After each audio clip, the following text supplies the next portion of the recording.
একটা প্রশ্ন আসছে, বহু বিবাহ ও হিল্লা বিয়ে নিয়ে প্রচারণা চালাচ্ছে একটি চক্র, এটাকে কিভাবে দেখছেন? এখানে দুটি প্রশ্ন। দ্বিতীয় প্রশ্নের জবাবটা আগে দেই। হিল্লা বিয়ে ইসলামে জায়েজ নেই, এটা ইহুদিদের কাছ থেকে আসছে। ইহুদিরা অভ্যাস ছিল সকালে বউ তালাক দিত, বিকালে হিল্লা দিত, পরের দিন আবার বিয়ে করত। বলেন এটা কাদের কাজ? জোরে বলবেন, কাদের কাজ? এটা আমি বলি নাই, রাসূল সাল্লাল্লাহু আলাইহি ওয়াসাল্লাম বলছে। আপনারা গুগলে সার্চ করলে এই হাদিসগুলো পাবেন। রাসূল করিম সাল্লাল্লাহু আলাইহি ওয়াসাল্লাম বলেছেন, যারা হিল্লা দেয়, হিল্লা নেয়, দুই জাতির উপরে আল্লাহর লানত, আমি মুহাম্মদ সাল্লাল্লাহু আলাইহি ওয়াসাল্লামের লানত। তাহলে হিল্লা কি ভালো জিনিস? এটা একটা নোংরা জিনিস। বলেন এটা কি জিনিস? আর এই হিল্লার কারণে তালাক বাড়ে, তালাক কখনো কমে না। তালাক এটার একটা সুন্নাহ তরিকা আছে। সুন্নাহ তরিকায় যারা তালাক দেয় না তারা হিল্লার দিকে যায়। মাথা গরম হয়েছে, বউ তালাক দিছে, এরপরে মনে হয়েছে যে 2-3টা বাচ্চা আছে, এখন কি করব? তা আগে তোমার খবর ছিল না? দুইটা কর্মকে আল্লাহ অপছন্দ করে, এটা আপনাদের মুখস্থ আছে। এক নম্বরে ভিক্ষাবৃত্তিক, আরেকটা কি? তালাক। বলেন কি? আল্লাহ চায় না স্বামী স্ত্রীর মধ্যে তালাক হোক। কিন্তু এরপরেও যদি এমন অবস্থা হয় যে সংসার করার আর কোনো রাস্তা নাই, তখন ইসলাম এই সুযোগটা দিছেন যে আলাদা হয়ে তারা অন্যত্রে বিয়ে শাদী করতে পারবেন। গতকালকে এইটা নিয়ে বোধহয় আমাদের মিজানুর রহমান আজহারি ভাই একটা পোস্ট দিয়েছেন হিল্লা বিয়ে নিয়ে। সোজা কথা, যারা হিল্লা দেয়, যারা হিল্লা নেয়, দুইটাই লানত প্রাপ্ত। এই নোংরামি ইসলামে কি নাই? জায়েজ নাই। কুমিল্লা বরুড়াতে একটা ঘটনা ঘটছিল। একবার একটা ভালো উঁচু মানের ফ্যামিলির মেয়ের তালাক হয়েছে, তো তারে হিল্লা দেওয়ার জন্য লোক পায় না। শেষ পর্যন্ত যেই হুজুরে ফতুয়া দিছে তালাকের, ওই হুজুরের কাছে হিল্লা দিছে। এখন যেই হুজুরের কাছে হিল্লা দিছে, হুজুর তো পয়সাওয়ালা, নামি দামি মানুষ, সেলিব্রিটি মানুষ। এখন মহিলার যখন বিয়ে হয়েছে, মহিলার মনে মনে চিন্তা হইল যে আমি আর ওখানে যাই লাভ কি, আমি তো ভালোই আছি।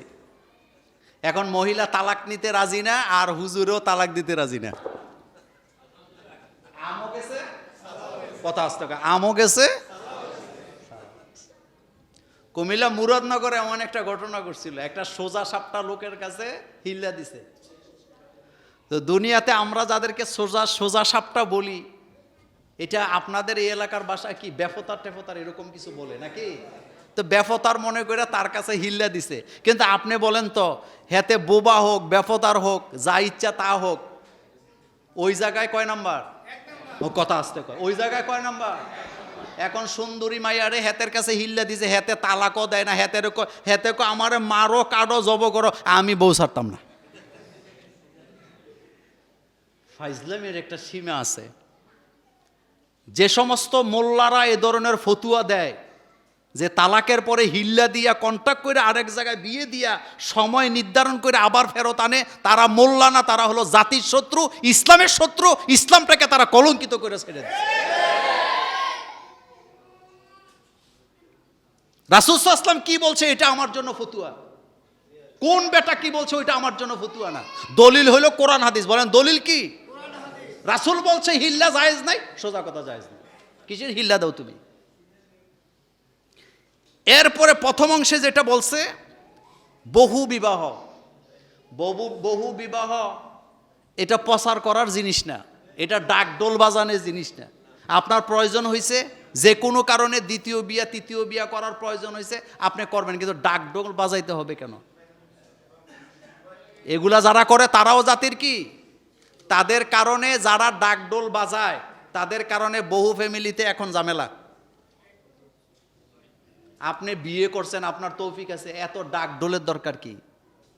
একটা তামসা, মানে ইসলামে আর কোনো কিছু নাই, মানে ওদের কাছে আর ইসলামে দ্বিতীয় বিয়াটা জায়েজ আছে, কিন্তু এটা করতে হবে এমন কোনো কথা আছে নাকি? দ্বিতীয় বিয়া করলে সেলসেলায় জান্নাতে যাবে এমন কথা আছে নাকি? যার প্রয়োজন হবে সে করবে। কেউ যদি মনে করে আমি দ্বিতীয় বিয়া করি, করেন, কিন্তু আপনি ডাক ডোল বাজাইয়া পত্র পত্রিকা দিয়া পেজ কইলা প্রচারণা করে একবারে ফাইজলামি করার জায়গা পান না। আপনি আরেকজনের শিশিরি দেন। আপনি বিয়ে করছেন দুইটা, আপনার ব্যাপার, আরেকজনের শিশিরি দেন কেন আপনি? আল্লাহ যেন আমাদেরকে এই সমস্ত কর্ম থেকে বেঁচে থাকার তৌফিক দান করেন, আমরা বলি আমিন। আরো জোরে বলি আমিন।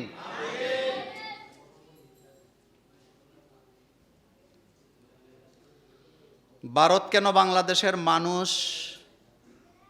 বাংলাদেশে মানুষ পুশিন করতে চায়? বিজিবির এমন ভূমিকা কিভাবে দেখেন? বন্ধুর বাড়িতে মেহমান পাঠায়, সমস্যা কি? শোনেন, পুশিন এটা আন্তর্জাতিক আইনের লঙ্ঘন, আর আন্তর্জাতিক আইন অমান্য করে বড় বড় রাষ্ট্রগুলা। আমি এটা নিয়ে খুব লম্বা চূড়া কথা বলবো না, শুধু এতটুকু বলবো, পুশিন করো আর যাই করো, বাংলাদেশের লোকদের কলিজা ছোট না বড়? কথা কন না কেন? মাঝে মাঝে দেখবেন বিজিবির সদস্যরা কি কয়, ডাইরেক্ট বলে তুমি আমারে গুলি করবা, আমার কাছেও গুলি কি আছে। তুমি আমারে ডিল মারবা, তো তুমি যদি ইট মারো আমার কাছে কি আছে? এটাই তো স্বাভাবিক, এটাই তো স্বাভাবিক। আমরা মাশাআল্লাহ আলহামদুলিল্লাহ, আমরা দেশ হিসাবে গর্বিত, কিন্তু আমরা মাঝে মাঝে চিন্তা করি আমাদের 3 দিকে তারা আর দক্ষিণ দিকে কি? কথা কয় না, সাগর।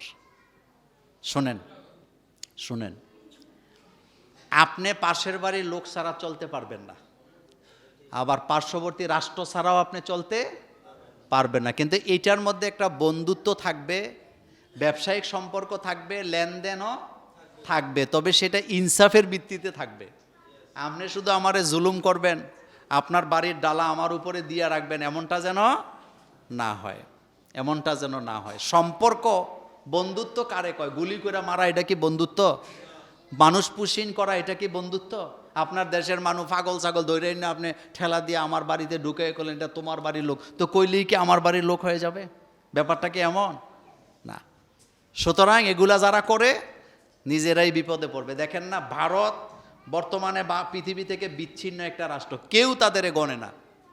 একটা সময় তারা এশিয়াতে গণার মতো একটা দেশ হয়েছিল। আমি আরেকদিন এখানে বলছি, পৃথিবীতে একমাত্র ভারত, তার চতুর্দিকের কোনো দেশের সাথে তার সম্পর্ক ভালো না। এই কথা সত্য না মিথ্যা? একেবারে সকালবেলা সূর্যের মতো সত্য। আপনি দেখেন শ্রীলঙ্কার সাথে সম্পর্ক ভালো নাই, পাকিস্তানের সাথে নাই, চীনের সাথে নাই, মায়ানমারের সাথে নাই, আমাদের সাথেও। অথচ আমাদের সাথে ভালো রাখার একটা সুযোগ ছিল, আমাদের সাথে ভালো রাখার একটা সুযোগ ছিল, তাদের সাথে আমাদের ব্যবসা বাণিজ্য বিশাল, কিন্তু তাদের অহংকারের কারণে, তাদের গোরামির কারণে, একগুয়ামির কারণে তাদের সাথে বন্ধুত্ব টিকতেছে না।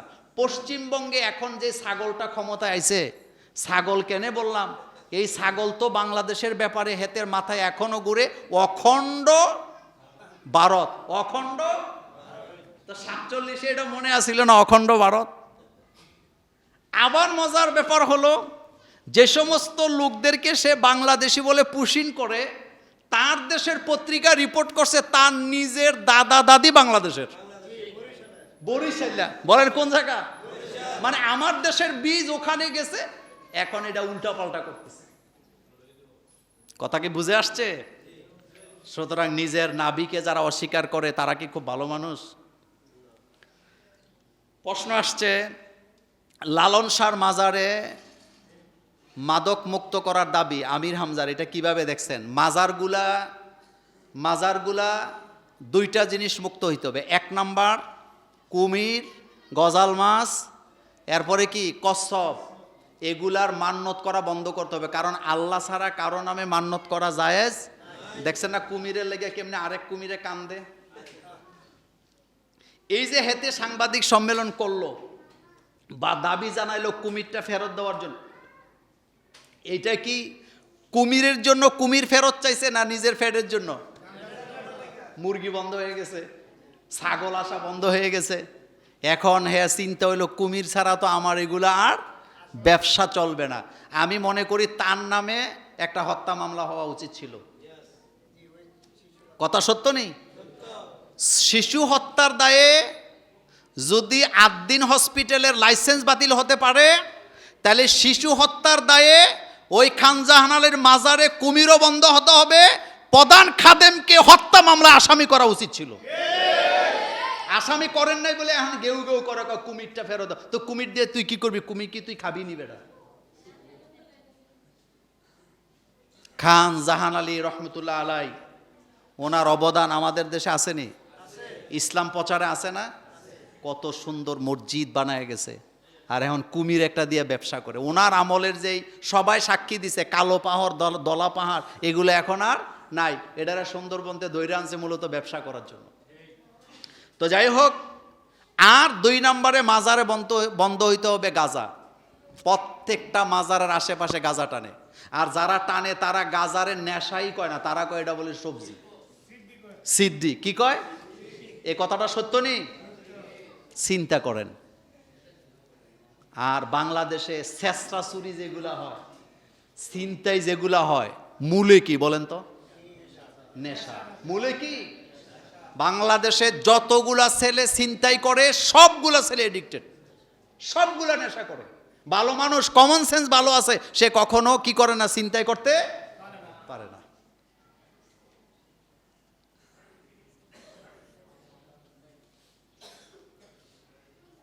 আদ্দিন হাসপাতালে লাইসেন্স কেন বাতিল করলো সরকার? দেখেন, এটা নিয়ে পক্ষে বিপক্ষে অনেক কথা আছে। তবে আদ্দিন হসপিটাল এটা একটা মানবিক হসপিটাল, এটা কিন্তু তাদের ব্যবসা প্রতিষ্ঠান না, এটা দাতব্য প্রতিষ্ঠান। এই হসপিটালে চিকিৎসা নিতে এখন বোধহয় 300 টাকা লাগে বা 380 টাকা, আগে লাগতো মাত্র 200 টাকা। কত টাকা? আমি নিজেও, আমার ছেলের একটা অপারেশন হয়েছে আদ্দিন হসপিটালে, আমি এটা সাক্ষী দিচ্ছি। আমি সেখানে 2-3 দিন ছিলাম। তাদের সেবা, তাদের মানে সব কিছু চিকিৎসা ব্যবস্থায় আমি খুব খুশি হয়েছি, আলহামদুলিল্লাহ। গতকালকে আমার ওয়াইফকেও দেখলাম, সেও খুব আবেগে একটা পোস্ট করছে যে আদ্দিন হসপিটাল হলো গরিবের জন্য। কাদের জন্য? আমি আপনাদেরকে একটা গোপন কথা বলেই দেই, এটা প্রচার করার দরকার নাই, কেটে দিবা। আমার ছেলের যে অপারেশনটা অন্য হসপিটালে করাইতে চাইছিলাম, তারা 80,000 টাকা চাইছে, আর আদ্দিন হসপিটাল আমার থেকে 200 টাকা নিছে। কথা কয় না কেন? কত নিছে? তা অন্য জায়গায় চাইছে কত? আমার থেকে নিছে কত? এই রকমের লক্ষ লক্ষ মানুষকে আদ্দিন হসপিটাল সেবা দিছে। আর আপনারা অনেকে মনে করেন যে এটা শুধু হসপিটাল, এটা কিন্তু একটা মেডিকেল কলেজ। কোথাও যদি ভুলভ্রান্তি করে থাকে জরিমানা হবে। তাদের কারণে বাচ্চা মারা গেছে, তারা কি দিবে? জরিমানা দিবে। তাদেরকে আপনি আইনের আওতায় আনবেন, বিচার করবেন। কিন্তু হসপিটালটা বন্ধ করলেন কেন?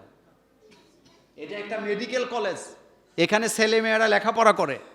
তাছাড়া সবচেয়ে বড় কথা হলো এটা একটা মানবিক হসপিটাল। এটা কিন্তু তাদের একটা ট্রাস্টি প্রতিষ্ঠান। আপনি যাবেন, টিকিট করবেন, সেবা নেবেন। এটার জন্য এই রকমের ভুল চিকিৎসায় আরো বহু হসপিটাল ঘটনা আসেনি? 6 জন বাচ্চা মারা গেছে, প্রয়োজনে তাদের থেকে 6 কোটি টাকা জরিমানা করেন, কিন্তু পুরা ব্যবস্থাকে আপনি বন্ধ করে দিয়েছেন। বোঝা গেছে ডালমে কুচ। ওই ইসলামী ব্যাংক যেভাবে ধরছে আদ্দিন রেও। আচ্ছা, আপনারা বলেন তো, ইসলামী ব্যাংক রে দইরা সরকারের লাভ হয়েছে না লস হয়েছে? গতকালকে অন্য একটা ব্যাংকের ম্যানেজার আমাকে বলেন যে মোল্লা ভাই, ইসলামী ব্যাংকে ধরতে যে পুরা ব্যাংকিং ব্যবস্থাটারে তছনছ করে দিস, সব এলোমেলো হয়ে গেছে। এখন মানুষ আবার ওই চাউলের দামে টাকা রাখবে, এখন আর ব্যাংকের দিকে যাবে না, আবার মাটির ব্যাংকের দিকে চলে যাবে। কেউ যদি অন্যায় করে বিচার হবে। আদ্দিন হসপিটালের ভুলের কারণে বাচ্চা মারা গেছে, এটার তো আইন আছে, আপনি আইন করে তাকে জরিমানা দেন, ফ্যামিলিকে টাকাটা দেন, কিন্তু পুরা হসপিটাল ব্যবস্থাটাকে আপনি বন্ধ করে দিলেন। এটা মানবিক হতে পারে না, কারণ এখানে হাজার হাজার রুগী যায়, ডেইলি হাজারে হাজারে রুগী যায়। সবচেয়ে মজার ব্যাপার হলো, আমাদের বাংলাদেশে অনেক শিশুরা আপনার ঠোঁট কাটা অবস্থায় জন্ম নেয় না, নাক কাটা অবস্থায় জন্ম নেয় না। এই আদ্দিন হসপিটাল আজীবন ফ্রিভাবে তাদের এই অপারেশনটা করে গেছে, আজীবন। একটা বাচ্চা যদি নাক কাটা ঠোঁট কাটা হয়, মা বাপ কেমন পেরেশানি হয় বলেন। কিন্তু আদ্দিন হসপিটালে আপনি যাবেন, 1 টাকাও লাগবে না, বরং উল্টা আপনার যাতায়াতের টাকাটা তারা দিয়ে দেয়।